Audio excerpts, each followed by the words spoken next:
Dear students, welcome to EPG Pathshala. I am Mahesh Kalra, Curator of Numismatics at the Asiatic Society of Mumbai, and I welcome you to this module on the coinage of Indian princely states under the module Indian Numismatics. So in this module, we are going to aim to introduce various types of coinages introduced by Indian princely states which emerged in the late Mughal period and the early British period out of former Mughal provinces and kingdoms. It also looks at the coinages issued by these entities, the influences, whether Mughal, British or individual. It also looks at the various local political and socio-cultural factors which influence the coinages of these princely states. It also studies the trajectory of major princely states, especially after 1858, when there was a nationalist uprising of Indians. The Mughal Empire waned in the middle of the 18th century, and this led to a series of new states being formed. Some of these were semi-independent Rajput states, also being termed as antique states in modern history today, successor states which emerged out of the former provinces of the Mughal Empire under various officers of the Mughal Empire itself. Then there were many conquest states which emerged under soldiers of fortune. Many of these powers initially aligned themselves with the Mughals themselves and later with the Marathas, but detached themselves in the last decades of the 19th century. After 1818, most of the confederacy states of the Marathas also dissolved and formed the princely states of Baroda, Nagpur, Satara, Kolhapur, Gwalior, Indore, Devas and Dhar. These added some more princely states to the category. Also, there were many minor princely states which also existed as local officers or officials, and thus they issued their own coinage to express their own sovereignty. The features of the Indian princely states are, most of these began as imitations of the local coinages or as coins of the Mughals themselves. The Mughal coin imitations were preferred over the other coins simply because they were more accepted in the interregional trade of the country. Many of the princely states used this opportunity to express their own local cultural aspirations, and their own local languages and scripts were thus employed on these coins. Devanagari, along with many other regional scripts, were thus used to communicate with the local populace who understood or read them. Many new eras were employed apart from the official Hijri era, which was preferred by the Mughals. These included the Shaka era, the Vikram Samvat, the Fasli era. The last one, Fasli era, was a local era of the Deccan, which was employed by the Nizams of Hyderabad. Most of the princely states began simply issuing their coinages after acquiring local mints from the Mughals themselves during the late Mughal period. This tradition, also called as farming out of mints, began in the late Mughal period. It began with the Emperor Farrukhsiyar during the period of 1713 to 1719, when small token amounts of money, ready cash, were paid to the emperor or his officers in lieu of being offered the right to issue coins in the name of the emperor. The decline of the Mughals further encouraged many such local players to step into issuing their own coins. Many of these small players thus continued to expand and grow in the coming period of the late 18th and the 19th centuries. Some of these powers, as I've already hinted at, issued coins with Devanagari. They also employed Hindu religious symbols to showcase the freedom from Mughals, who disapproved of any Indian scripts being used on the coinages of the Indian subcontinent. The pre-1858 period, prior to the uprising of the Indians against the British, was a very important period because this saw a very vast decline in the power of the Mughal Empire. In this period, or much prior to it, the Marathas, the confederates themselves issued a large number of pseudo-Mughal coins which appeared or looked like regular Mughal issues but had prominent mint marks reflective of the religious and military identity of the powers of Baroda, Gwalior, Indore and Dhar. For instance, the initial coins of the Holkars of Indore employed prominent Hindu symbols like the Shivlinga, the Nandi, sun and even a katar or a knife. Later, the sun symbol became the staple emblem on the Indore silver coins, and the bull became a fixture on its copper coinage. One of the most interesting examples of the Holkars is a coin issued in 1804 with the Shaka era date 1728 by the ruler Yashwantrao Holkar. He issued a coin, silver coin with Sanskrit legends which claimed Shah Alam II, the Mughal emperor, as the ruler of Indraprasth. And he was also described as the Chakravartin in the Hindu tradition. At this period, we see a large number of Rajput states sticking to the Mughal paradigm. These are coins of Savai Jaipur mint issued by the Jaipur state. As we can see on this coin, there is a vast number of resemblance to the regular rupee of Shah Alam, including the dates. And also these coins have a small jhad or a twig, which basically is the emblem of the state of Jaipur. Thus we see this increasing trend of some of the Rajput states sticking to the old pattern of issuing the Mughal rupee as its own coinages. But we see the Marathas, on the other hand, especially Baroda, for example, began issuing coins with the initials of the Gaikwad rulers. Devanagari Ga was basically imprinted on the coin to indicate Gaikwad. It also employed a prominent katar to symbolize the martial traditions prior to 1857.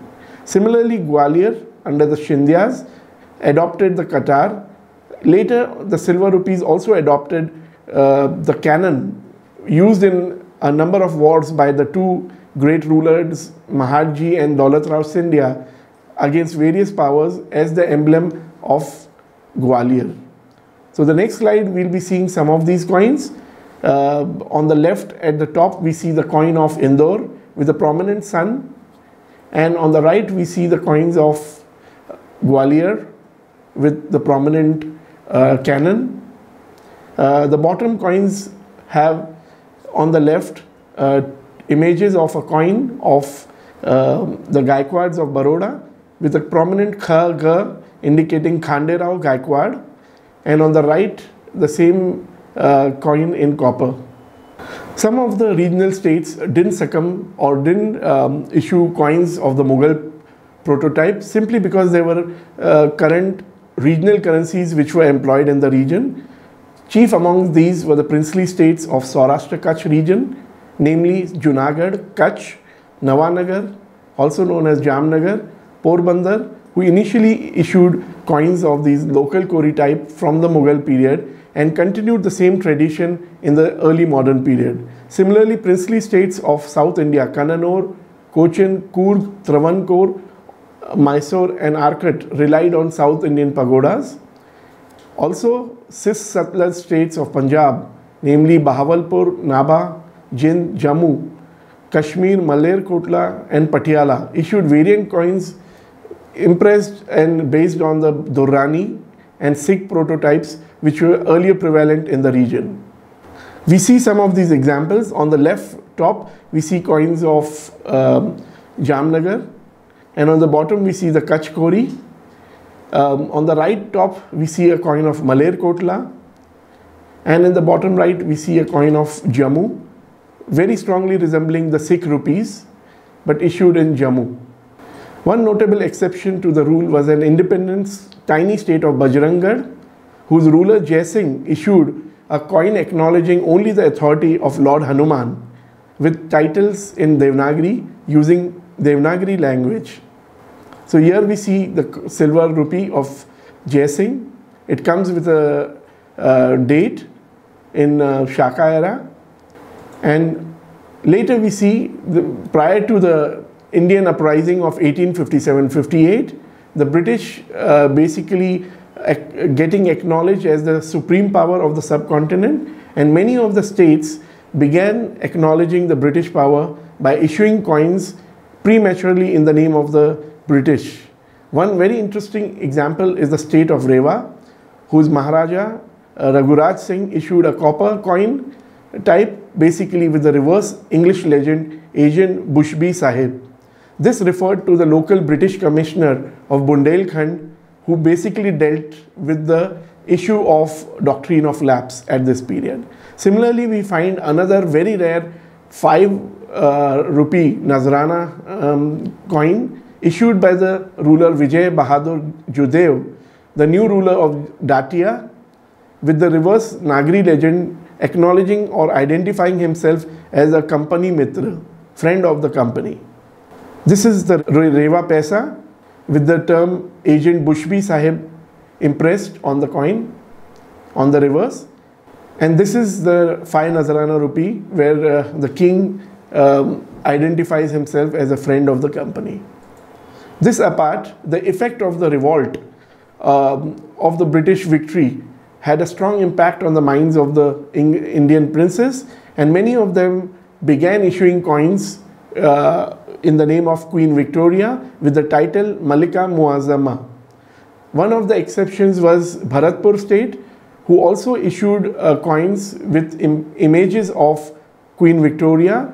They preferred to use her images on the series of postage stamps which showed her with a crown, rather than the British India rupee which had the portrait of the Queen without the crown. So this is the Bharatpur rupee. It was issued in Vikram Samvat 1910, corresponding to 1854, about 3 to 4 years before the uprising took place. Post 1858, most of the Indian princely states joined the fray of issuing coins in the Queen Victoria's name.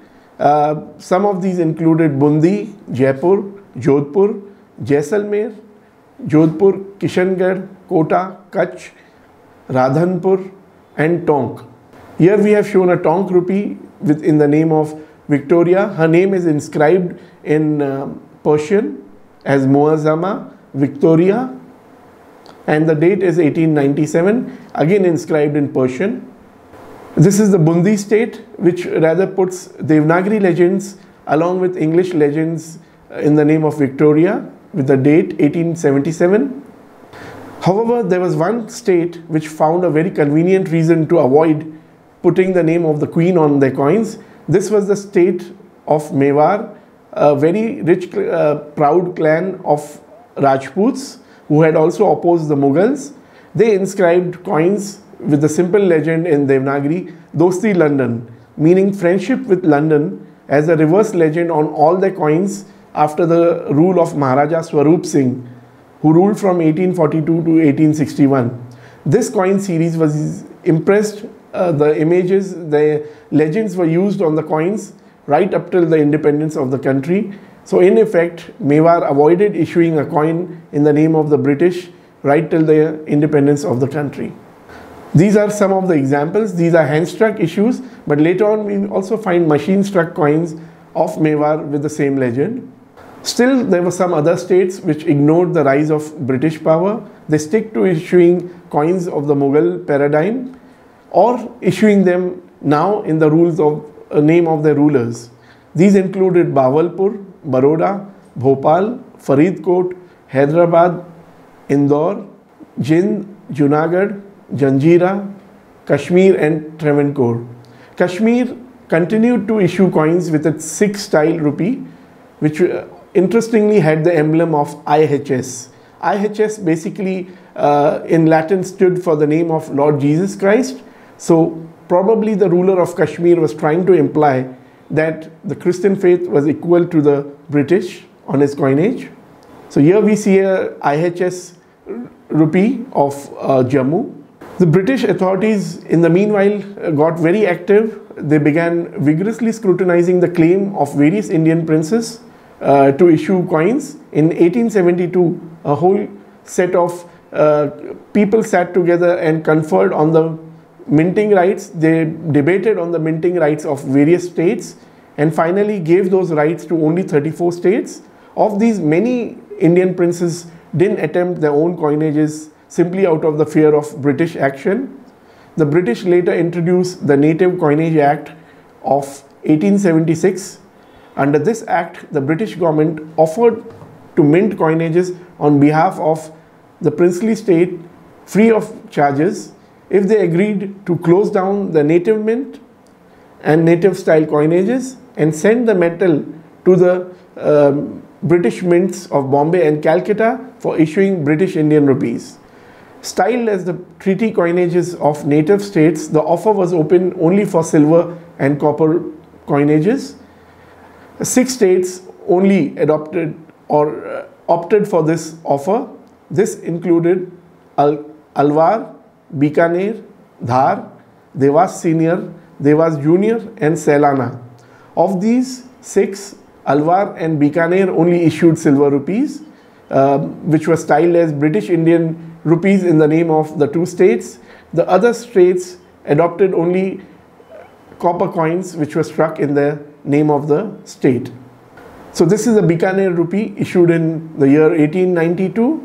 It names the Maharaja of Bikaner, Ganga Singh, along with a portrait of Queen Victoria.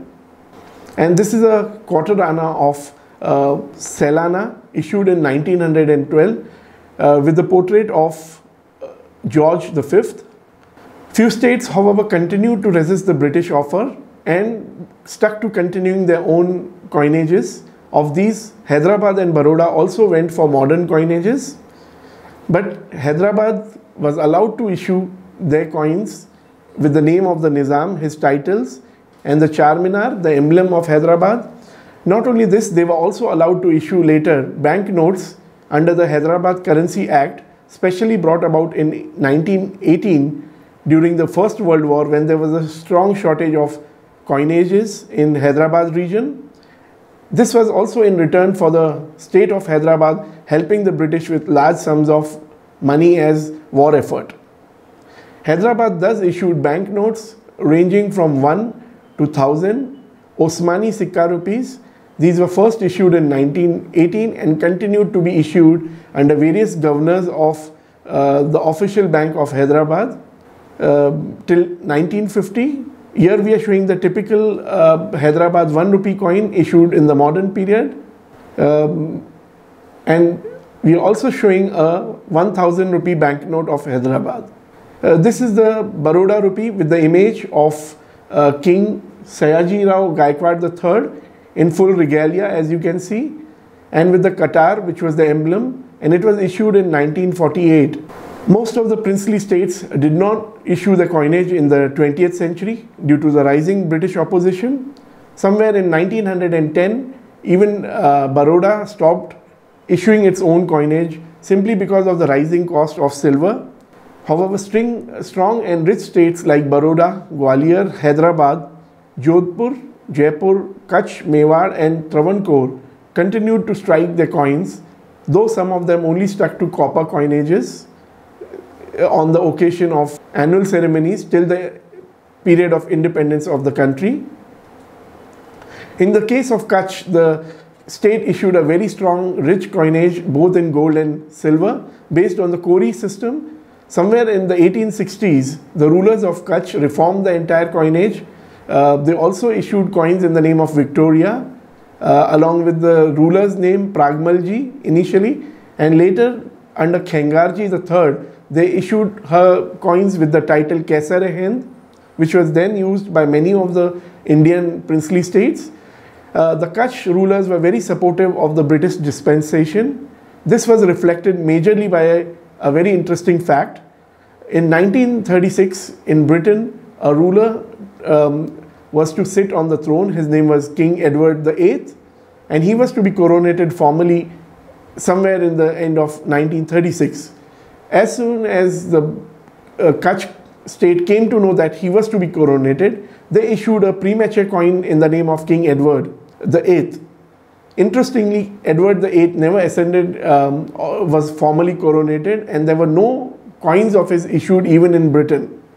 Kutch also took the lead in 1948 to welcome the New India government with the New Indian Union. It issued coins with an Devanagari legend, Jai Hind, welcoming the new state under its new ruler Maharao Madan Singh Ji. So these are the Kutch Koris issued in the name of Edward VIII in 1936 from Bhuj. As we are aware, most of the Indian princely states gave up the right to coinage and circulate them in 1947 to 1948 when they merged with the Indian Union. The only exception was Hyderabad state, whose Osmani Sikka rupees circulated both as coins and banknotes along with the Indian rupee till 1959 when they were demonetized, though the state was absorbed into the Indian Union in 1950. These are the banknotes. This is a 1000 rupee banknote of Hyderabad state. To summarize, we would look at the coinage and the currency of the Indian princely states as a very interesting phenomenon occurring in the late Mughal period till the period of the British. The Indian princely states first began the coinage as local coinages issued from mints acquired from the local Mughal talukidars, basically by bribing them. Later on, many of the princely states came to the idea that these could be expressions of the sovereignty and thus expressed the sovereignty by issuing variety of coins which didn't match with the Mughal paradigm. Thus we see a profusion of coinages which have vast number of local imageries and languages being employed on these coins. We also see these coinages being suppressed in the beginning of the 19th century by the British, first through coercion and conquest, and finally through an actual act to restrict the coinage and circulation of these Indian princely states. But we see also a counter attempt by the Indian princes to survive and surpass this suppression by the British. And we see many of the princely states, which were especially the large and rich ones, actually thriving and issuing their own coinages. Of all the princely states, Hyderabad was the most fortunate. It also managed to issue its own banknotes, which were actually circulated at par with Indian official currencies. So it was the only currency which actually survived the period of independence and circulated much beyond the independence till 1959. Thank you for watching this module. For more information, please visit EPG Pathshala website.